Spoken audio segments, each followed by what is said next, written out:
So let's make a formal introduction for our listeners. Good afternoon. Fabian, my name is Claudio. I'm calling you from Washington, D.C., from the studios in Fairfax City. We're very humble and grateful that Fabian Willmann accepted our invitation to our show. Fabian, welcome to the show, man. Thank you very much, Claudio. Appreciate it. Thanks for having me on.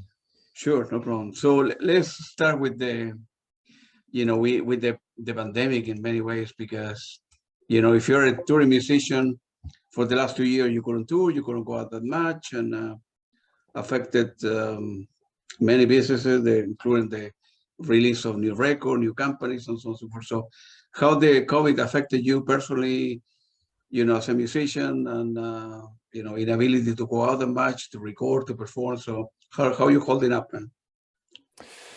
I am doing fine, I'd say. I think I've been in a pretty fortunate position to live in Germany, where there was quite a strong security net, and like we get some emergency funds from the government you could apply for if you were a touring musician, basically without income for the last 2 years. Obviously, that wasn't great, but I think as a musician, at least, I am kind of used to working like on myself and like by myself. So when I'm not touring, I'm at home and just in the rehearsal space, practicing, composing, and like that. I usually do that on my own anyway. So of course I didn't have this balance of, the solitary working on music and preparing, and then getting it out there and sharing it with people, and being on the road and traveling and meeting like all the wonderful people in the audience and the other musicians and my friends, like all that. So that's obviously, I was very sad and not great, but I think I'm doing pretty much okay, like compared to. Well, you survived, you managed, you're touring. That's. I survived, and I'm back on the road. So yeah. I'm good. Good for you, man. Good for you. So were you born like in a musical family? How old were you when you perhaps started taking piano lessons before saxophone or before other instruments? How the music came to you? Yeah, so I did start with classical piano lessons when I was 6, and then came to the saxophone when I was 10. And that's because my grandfather was also a saxophone player and clarinet player. And when he died, I got his instruments on. So that's how I started with the saxophone. So my parents, they're not musicians in any way, but they sing like in a choir, and they like music, and we always listen to music, but only classical, basically. So until I was 18, I was mostly playing classical piano and mostly only like classical saxophone as well. All the few concertos there are. And there's a strong like scene in southern Germany of these, I guess you call them wind orchestras, where it's only wind instruments, no strings. So it's like, I don't know, 20 saxophones, 30 clarinets, and this kind of stuff. So that basically drew me to the saxophone in the first place, because just like playing with so many people was more fun than only playing piano. And then I went to to a high school with a focus on music, and we had a great music teacher that was leading a big band, and so I got to play like the saxophone in this context, like play jazz, improvise a little bit, like just like hands out a paper with the blues scale on it, just like, just play those notes and you're gonna be fine. And then there was my first introduction to jazz, and it was just what kind of bands or musicians were you listening to? It was jazz or just no rock or a little bit of everything? Only like rock and like punk, this kind of stuff. So I was playing electric bass in a punk band, and there was more what I was doing when I was a teenager, but always playing saxophone. I was just like kind of naturally good at it, so that it helped me like keep it going. And then when I came to the end of my high school, I was like, what do I want to do? I knew I wanted to be a musician, and I thought being a classical saxophone player is a bit limited in the sense that you can only play like those very few pieces there are, or only the newest classical music, like contemporary classical. So that's when I started to dive into jazz. And basically when I started studying, I didn't really know that much about it. It felt a bit like this huge mountain of things I don't know, and it felt a bit intimidating. But now I love it. I mean, this is like the mountain I want to climb for the foreseeable future, and I kind of appreciate that it's like endless, and that I can work on it for the rest of my life if I wanted to. Good for you, man. So after you end up, I think you end up winning a scholarship, and you end up leaving Germany, and you went to New York for a couple of years, right? Feel free to elaborate on that experience. How well you knew in Europe, the majority of the people speak the language, speak English, so the language is not a barrier in many ways, but it's very different, right? So you went from a small city in Germany to a crazy town in New York where the city never asleep and you are 24 hours a day, and kind of I was very lucky to get the scholarship from the German Academic Exchange Service, and I already knew Mark Turner, who was then going to be my professor in New York, because he was visiting the school in Basel where I was studying for my bachelor's.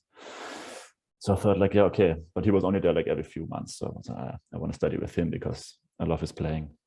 And yeah, coming to New York, it was everything you think it's going to be. I mean, the energy level is just on I don't know, like 50% higher than even in Berlin where I live now, but probably 100% higher than in Basel.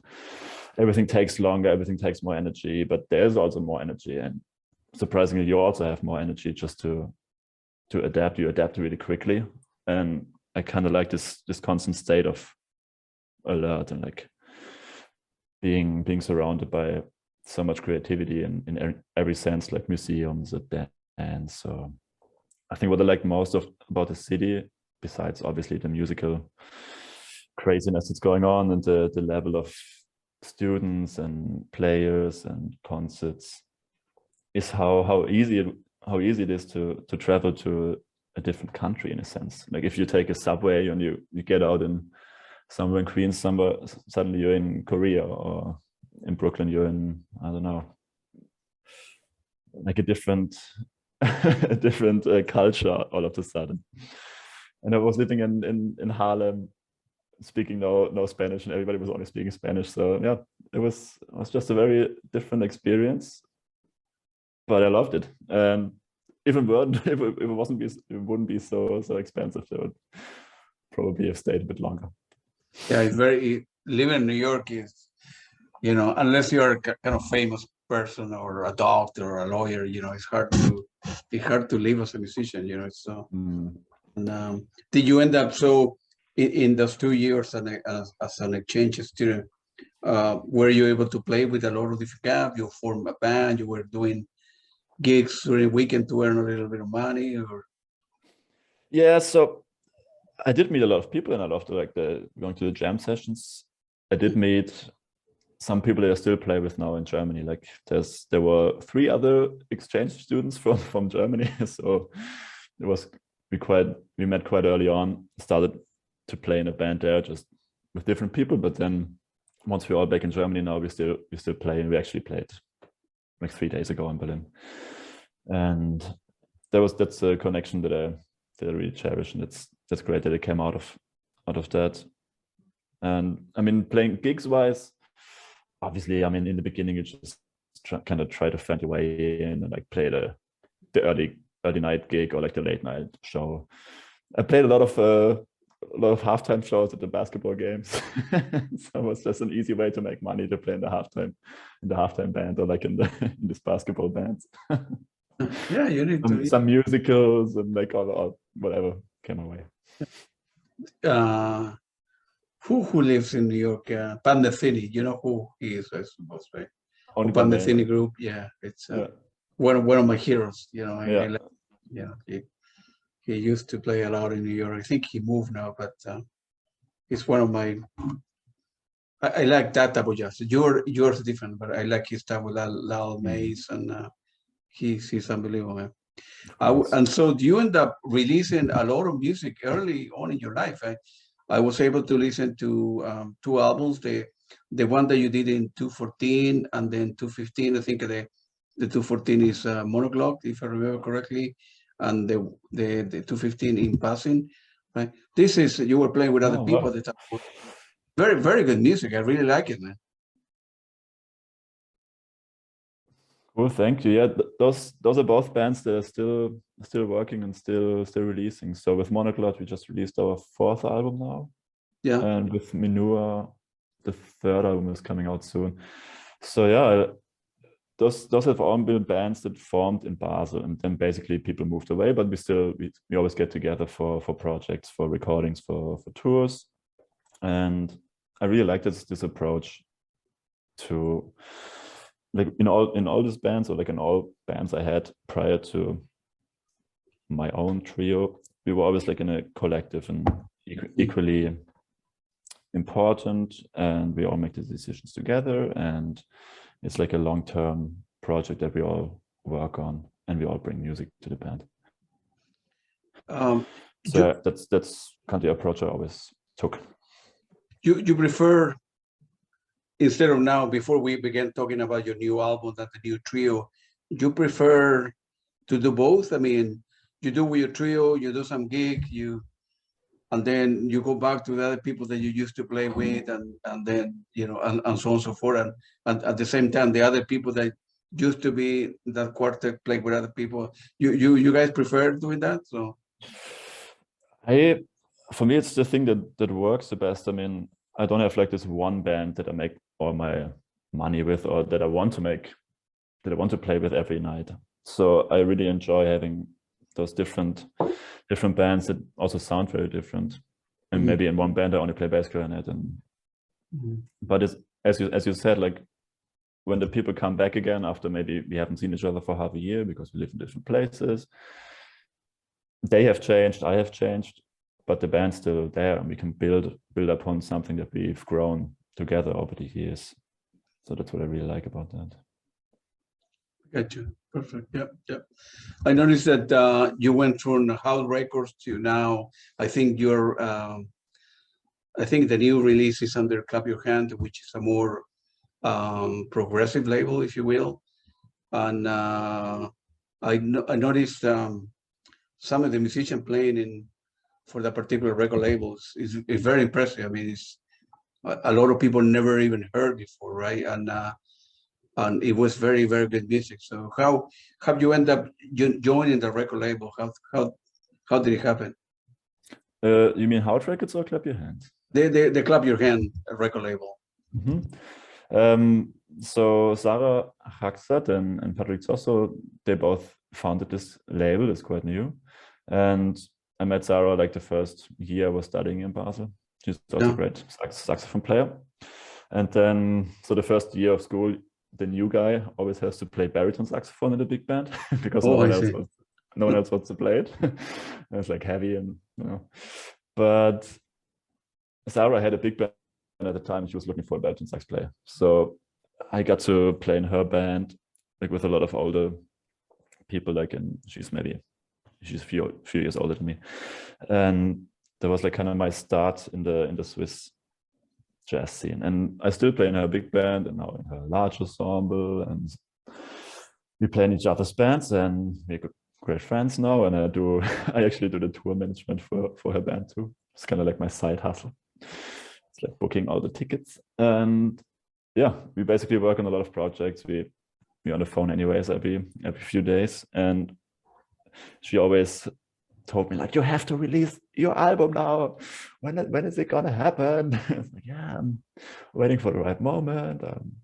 There's no pressure, there's no rush. I have like all my other bands that I'm happy with. So now when I came to her with the idea of what I want to do for the trio record that's coming out now, she just told me, like, yeah, it has to be on our label now. And yeah, it's been great working with her. And Patrick, I also met through the school, because he's now the new head of the master studies, like the production side of things, if you study in Basel. So I knew he was a great producer, and I knew Sarah, it was going to be fun to work with her.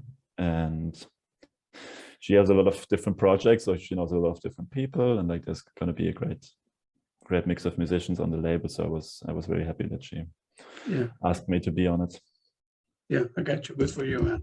So the new album is called Balance, and it I was able to listen to all the track right now last night, and I like, just to bring it to your attention, two in particular, the first two, I think it's called the intro and the murmuration. Feel free to elaborate. I mean, the whole, not just a particular process, but your process, from you have an idea, you work with a guy, you go back and forth, and then how as a jazz musician, how's the process of putting a new record together, and feel free to elaborate on those two tracks that are very, very good. Yeah, thanks. I'm glad you liked them. So with all the songs on the album, I tried to keep the compositions as simple as possible, and basically have a strong foundation or structure that's kind of minimal, and then build on that, like in the playing, like just to keep all possibilities open for the playing with these great musicians. And Murmuration was actually, I wrote it like in the first week I moved to New York. So it's been a while, it's a bit older, but Murmuration is like the shapes and forms that a flock of birds or fish form. So it's always moving, it's a constant movement, but it's still always related to the other parts. And I tried to come up with like the simplest melody I could think of, like do, do, do, repeat, do, do, do. The first motif, and then second motif, do, do, do, repeat, do, do, do. That's like the whole B part. Yeah. Plays a bass note to it, and then the song was basically finished. And there's a little harmonic twist in the B part, but it's like so simple. That's what I like about it. And the same in the intro. It's like the song intro. It's only an 8-bar form that repeats, and then it modulates a major third down and another major third down, and then you're back at the root. And I wrote like a 4-bar melody in there, but it's not necessary to play it. Sometimes we play it, sometimes we don't, like do do re da da da, or to repeat da da da da da. So it's basically only a 2-bar melody. So the material to play with is so small and so limited that you have to come up with something creative, but still you feel kind of grounded in a sense that you're all like working with the same material. And actually this song, like the intro, is probably my favorite song, because I didn't really know what to expect, because it's such little information on the sheet, like on the paper that I give to the musicians, that like my expectations are more likely to be exceeded if I don't really know what to expect. But so you end up at the beginning, you create the process, for at least for this particular album, you end up doing the bass for different tracks, and then you give the sheet to the other two guys that are working with you, that are very good musicians too, and then they do like a version 2, a version 3, and all collaborate together to, week after the final product. I suppose you go back and forth until everybody, I suppose, is happy with the end result before you go to record the studio. That's the way it works. No, we just went to the studio. Oh wow! Yeah. That's also an idea of having like those very clear conceptual or like structured compositions. It's easy to understand and it's easy to grasp, so you don't really have to rehearse them that much. I'd rather like record this spark, like this first, now I understand what's going on. Now I'm in there. Although maybe you don't fully understand everything yet, you kind of have a natural way of going through the music. I mean, I didn't really, with other bands I do rehearse, but with this one I didn't, and it worked out great. It's just like the energy is, you're on another level of listening if you don't really know the song by heart yet. And then, so the end-to-end process, if you will, it goes to you having the idea, bringing the guys together, go to a studio, and then how long does it take before, somebody can see a CD or vinyl, whatever they have media? It's like a couple months, 3 months, or what? Yeah, it always takes a while. So we recorded it in July, I think, last year. So it's almost a year now. It's going to come out on the 15th of April. Yeah. But I think it's pretty normal. I mean, the recording was quick. It was maybe 1.5 days, 2 days. And then it's just production. I mean, with the whole COVID. Everything stopped, right? Or the record label, the factories. Mostly the factories stopped. Everything takes long. They don't have the materials they need. The supply chains are disrupted. So that's like the thing that took the longest. And then we made like a kind of special design, which has a special print on it. Actually, I think I might have some here.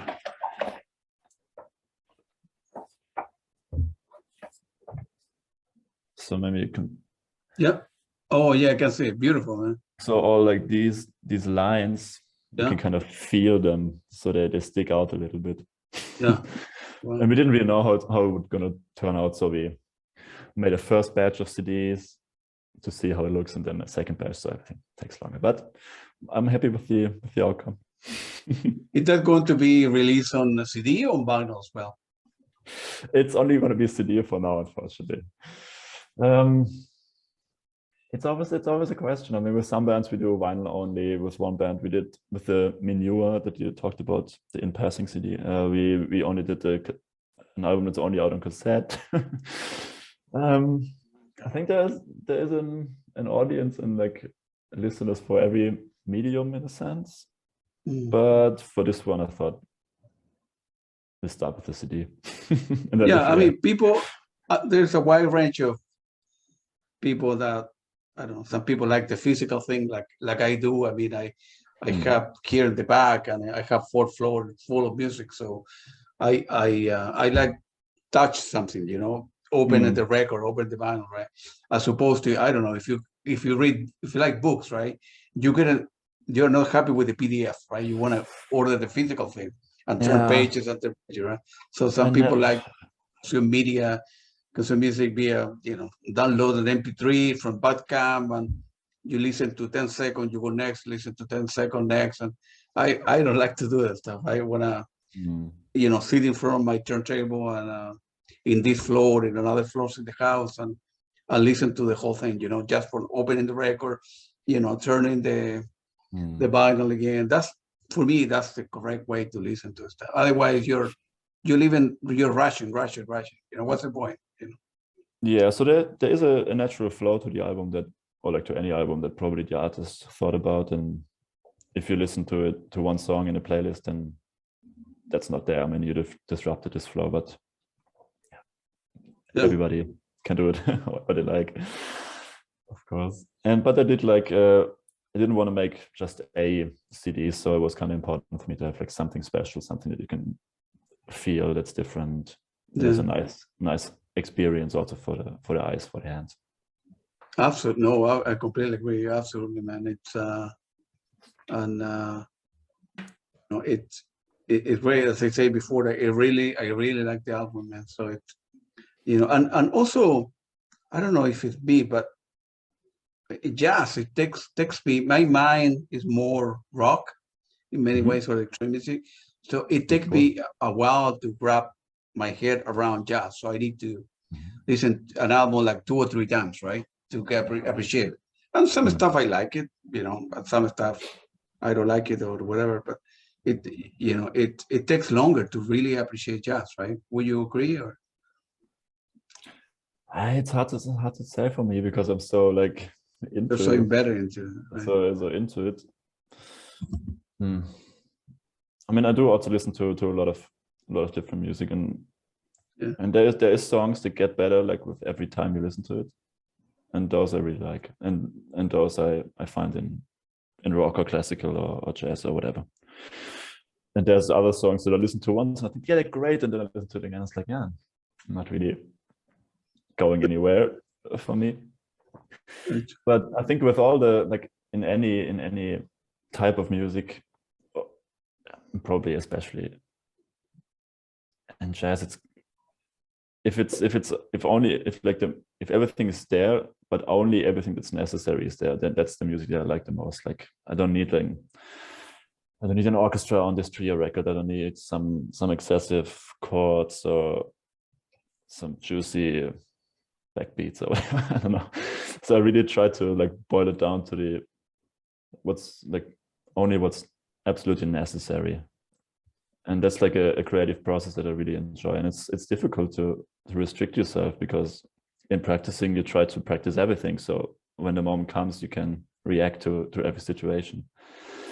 But the reality is, yeah, those chord patterns, they only fit in a very specific setting. So if you just fire like all your fast lines every time you play it, that's not going to be interesting, at least for me. There's probably people that like just the sporty side of things, and it's like, he's playing loud and high and fast. But I really try to go like the opposite way of restricting myself, also in the playing, and be a servant of the music somehow. I only want to kind of execute what comes through me. Like the music is always there, it's always flowing, and I'm just kind of trying to channel it through the instrument. And in a literal sense, the instrument conveys or like transforms this eternal message that we call music into sound waves, and it goes through me, but it's not coming out of me. It's kind of how I see it. Got you. And I'm curious about, you call the album balance. I think it's important, that particular word, right? It's not, great music during the summer, whatever. I think I'm making up. Why? I think a balance means it has like a hidden message, if you will. That feel free to elaborate on that. I think having balance in your life is just really a great feeling and great thing, and it puts everything in relation. So I'm not saying there can't be very loud parts or very soft parts or very nice or very ugly parts, but to have like a perspective and put everything in relation to each other, this balance of life, basically. I also really enjoy that in music, when music is balanced. It can still be very avant-garde or crazy or whatever, but if it's out of balance, then I just don't enjoy it as much, and it makes me kind of, I don't know, uneasy or like anxious or stressed out or whatever. So that's not what I wanted to achieve. There's like this balance of stability and motion that I'm really interested by. Maybe the stability in the composition, and then the agility or the motion in the improvisation that springs out of it. And this balance can be within the music, but it's also present on like more granular level in every chord that I try to compose. So right now I'm in Estonia and visiting the Avo-Pärt Center, which is a research facility, a museum kind of thing, dedicated to the Estonian composer Avo-Pärt. He's still alive, and he's writing classical music that's like kind of choral type minimalist music. And he came up with a composition style. It's called Tintinavoli, which is connected to bells. And I'm just like obsessed with it, because it's a very simple but very strict rule, and it comes up like with a very cohesive sound. It just makes sense to the ear, or at least to me. And then I try to adapt it in some of the songs of the album. For example, in Last Song, that's all composed in this kind of style. The basic idea is it's a 3-part voicing. The outer lines are always moving parallel, like in thirds, but with an octave. And the middle line is always jumping on the root of the triad, like the root, the third and the fifth of the triad. So basically the middle voice gives like the stability, and the outer voices give the agility. So also within like this very minimal like zoomed in view of the music, there is this balance of stability and agility. And yeah, I try to get that in the zoomed in version and within the song, within a solo, and within the whole album, that everything is kind of balancing each other out. And yeah, I just like the feeling that it evokes in the human mind. Yeah, I will need to check that composer out because I don't know him, but you know, now I remember it's in the last track. Yeah, I will need to give that a try because it's very, very interesting, man. You've been busy with touring this year, man. You're going to be touring, well, from February, March until all the way to September, October. So that you're busy, man. Yeah, now it's getting back up there. I mean, before the pandemic, I was playing maybe around like 100 concerts a year, which I think was great. And then during the first year of the pandemic, maybe played like 10 concerts or something. So obviously it's a huge dip, and now it's catching back up. And yeah, I play with Sarah, the head of the label. I play with my own trio, some big bands, some like now I play like in the hip hop band of my roommate because he asked me to, and that's also fun. Play some piano. I play the occasional wedding or something. So I'm just really happy to be out there and sharing music with an audience, with people. And are you making now a living out of music? Is it bringing enough to, you know, live, survive, and pay your bills or expenses, whatever? Yeah, I'm fortunate enough to only play music, and that's like my only job. Yeah, and it always has been somehow. I never had a real job, to be honest, which is like amazing, obviously. Yeah, it's not a job, right? If you like it, right? You know, you're I'm happy. still surprised it's working out the way it is, but I'm very happy with how it's going. And for a touring musician, it's difficult to, well, you're playing primarily in Europe. Go to you know, one city to the next, go one city, rest, sleep in a hotel, catch a train or a tour bus. It doesn't.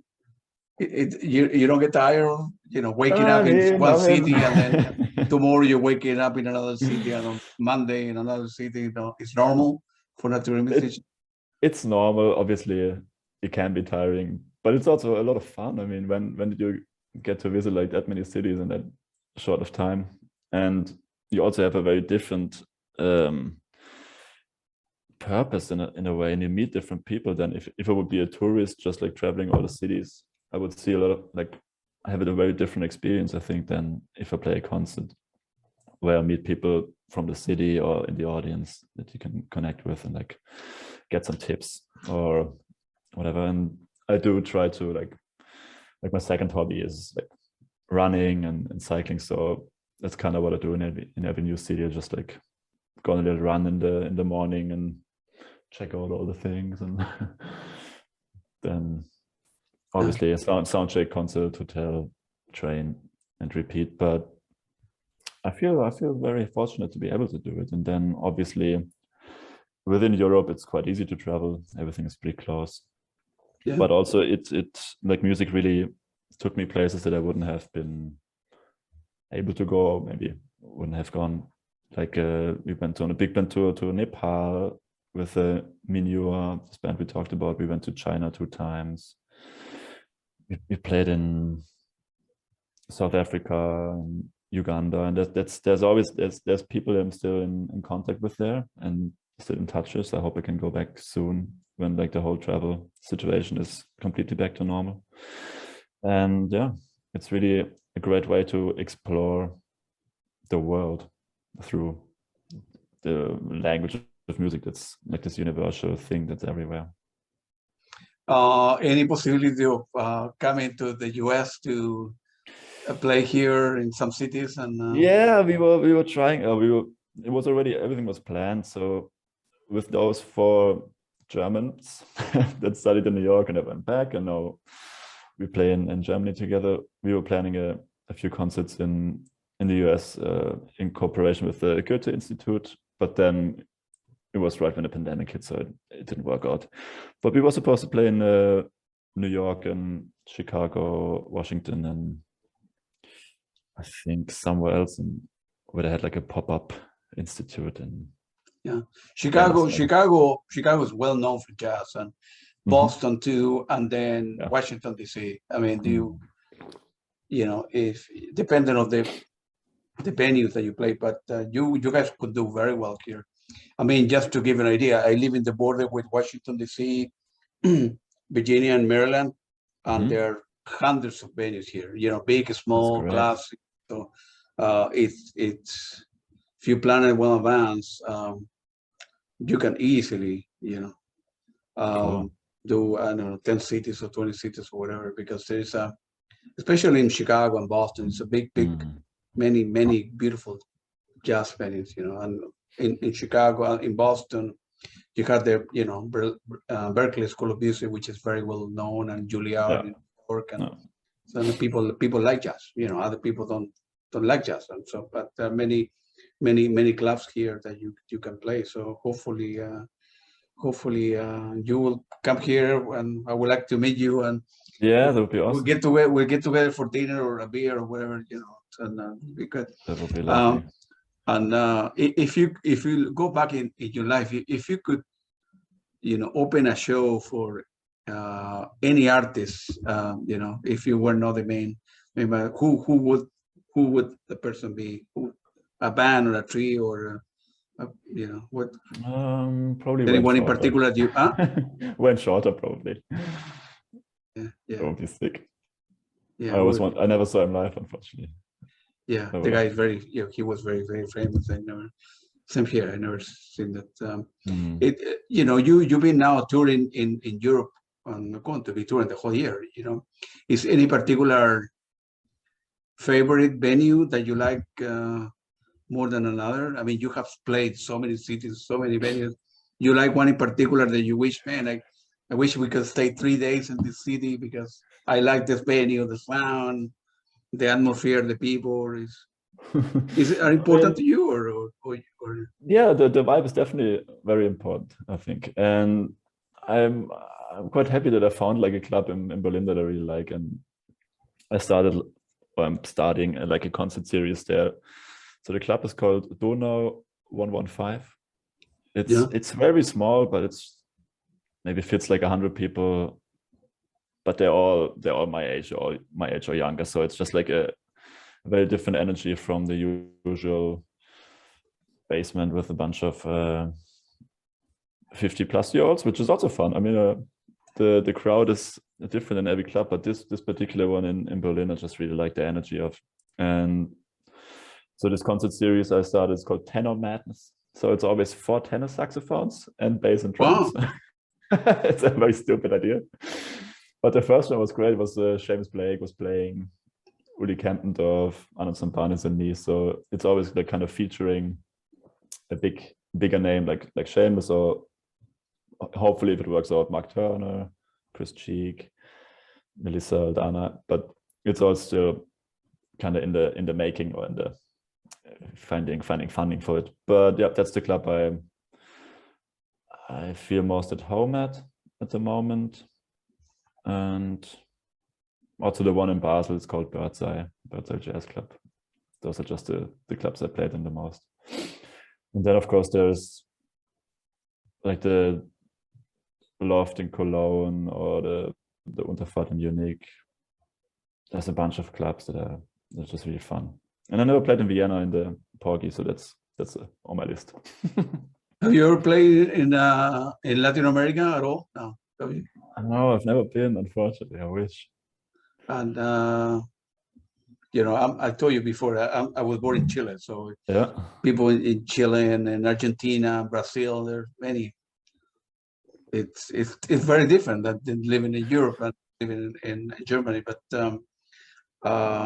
people like music there, man. So hopefully one day you will have the opportunity with a good manager to do some gigs in Latin America, and I very much hope so. Yeah, and do have fun there.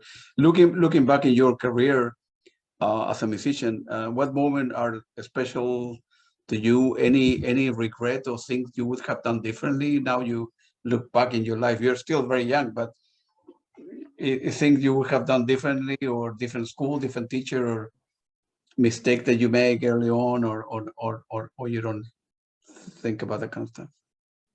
I don't really think about it, because I think like the creative process is not really linear anyway, so it goes up in a spiral, I would say. So you always, if I'm working on a melody, then okay, maybe I understand it this well. A year later, I learned a lot of things, maybe I understand it a bit better, and then it just goes up and up and up. So obviously I would have liked, I mean, now looking back on it, when I started studying, I was just like relying on the good technique. I was just, or the things I was just naturally good at, and didn't really go too deep into studying jazz. I didn't understand it that well. So if I started practicing better, or like in a more concentrated way in an early age, that would have obviously been great, but there's nothing I can change about it. So I don't really think about it. And I mean, age is not something I'm particularly worried about. There's always going to be someone younger, someone better, or someone further ahead on the spiral, but it's not a race. So I'm happy to like go my way, and obviously work as hard as possible, but there's no rush, if I can say that. Good, that's good. And now that with the new album that is going to be on the market next week, you guys usually sell merchandise at the end of the gigs. People, want to buy your CD and get an autograph or take a picture with some folks, or T-shirt, whatever. You like doing this stuff? Yeah, that's fun. I mean, It's hanging out very with, fun, at least for yeah. me. No, it's great. I love it. At the concerts, it's definitely where you sell most of these nowadays, I would say, like physical copies. Yeah. And obviously playing concerts is the whole reason why we recorded the CD, or like why we make music, or why I want to play with those guys. And I'm super happy that Arne Huber, who is a great bass player, who also lives in my hometown of Freiburg, and Jeff Ballard in particular, signed on for this project, because I was just thinking like who would be my like ideal lineup, and then they both said yes. So I'm very happy to have like Jeff in the band, who played with Chick Corea and like everybody that you can think of. Yeah. Ray Charles, big band. Like how can you measure that? Like this experience Absolutely is priceless, and to be able to hear him like play my music, and like how he interprets what I came up with is, it's a blessing. Now you've been touring and in different cities all over the world. Are any of those the sessions are being recorded? Any plan to release like a live album, like a double CD and CD 1, CD 2 out of different cities, or the best track, or you don't record the stuff every night? I don't record it every night. We did one live album with this band Trillmann, the German connection from New York, like this band, and that's cool to have this energy. I think it's two different mindsets in a way. So on a live album, like time flows different, I think, like in a concert setting than it does in the studio. If you listen to a song on a record, it's a different kind of mindset that you're in, I think, as a listener, and then also as a performer. So I guess usually live versions are just way longer. And because in the moment you just want to maybe share more things, or like you're having fun on stage, and you're in a dialogue with the audience. Yeah, they want something, or you think they want something, and you go in a certain direction. But if you haven't been in the audience of the evening, you don't really know what that was. So I think there's great live albums, especially in jazz, but for me it hasn't been like the biggest, like the next goal I want to do. But yeah, obviously that would be great to have like also different versions of the songs from different nights, and if I get the chance to, I would love it. Are you a fan of live albums? I suppose that if you know that you're recording the next 3 days, whatever, this city, that city, that city, you're very conscious about this stuff. So there is less freedom and less free jazz, if you will, right? As opposed to not knowing the recording. So a track that may last, I don't know, 4 minutes, end up lasting 6 or 5.5, whatever, because you like the vibe for the audience, right? But if you're very conscious that stuff is recorded, maybe you wouldn't do that, right? So it's in a way it's good that it's been recorded, but without telling you that it's going to be recorded, so you guys can play freely, right? Exactly. That would be very interesting to just document like how it works on stage. But like with some bands, we always tell ourselves before the gig, like, it's play as few notes as possible, and it never works. Like never works, of course not. In the live setting, it's just so hard. And I think in the studio, it's easier to have that in mind. Yeah. Well, and then, if you're the owner of a club, you're happy because people are buying beer or food, whatever. So it's good for the owner to have another extra hour to sell more stuff, right? And for you guys, you get paid the same amount whether you play 2 hours or 3 hours, right? So you get tired of That's true. for the owner. And I have only 2 more questions. So what do you do? What do you do for fun that is not music related? Nothing to do with music. So I do a lot of like cycling, which is very nerdy sport with a friend of mine. Yeah. We cycled across the Alps to Italy and once across Germany. And now we're going to go on a big trip to Japan to cycle from Hiroshima to Tokyo. It's going to take a few weeks. Yeah. Wow. So that's something very different. It's more like, it feels like meditation because like it's such a linear movement and you're just like moving through the landscape in a relatively slow pace. It's a great way to explore, I think, different countries and to exercise and like get into the flow of things and just like shut down your mind for a little bit. And yeah, I guess sports is my main hobby. Have you ever played in Japan? Do you like it? I've never been, but we're planning a tour for people in Japan really in Tokyo really like jazz, man. So. Yeah. I just wrote some emails. Let's see if we can make it happen. Great, man. Yeah, watching some sports. Like my soccer team is doing really good now, so I go to the stadium next week. Which one? It's called Freiburg, SC Freiburg. It's pretty small. They're usually terrible, but this season they're really good. So everybody's really excited. Yeah, in the Bundesliga, exactly. It's difficult because the Bayern Munich, they're so rich that it's hard to compete. I mean, it's very unfair, right? It's hard, but now they're like in 4th place or 5th place at the moment, which is super rare. Usually very like impressive, right? Yeah, 15th or something. A federation should give the same amount of money to everybody. So it would, but if you are a rich club like Manchester United or Real Madrid or Bayern Munich, it's very unfair because they will win. Look at the last 20 years, Bayern Munich, Bayern. It's insane. I mean, it's all about the money, and then who has the most money usually wins. Yeah, because they get the best money. If you root for a small club, it's a different kind of enjoyment. Really, I completely agree. And so the last question, feel free to elaborate where the listener can get a hold of your music and your website. Feel free to mention your Facebook, Instagram. Feel free to give me the name. So the label is called Clap Your Hands. Yeah.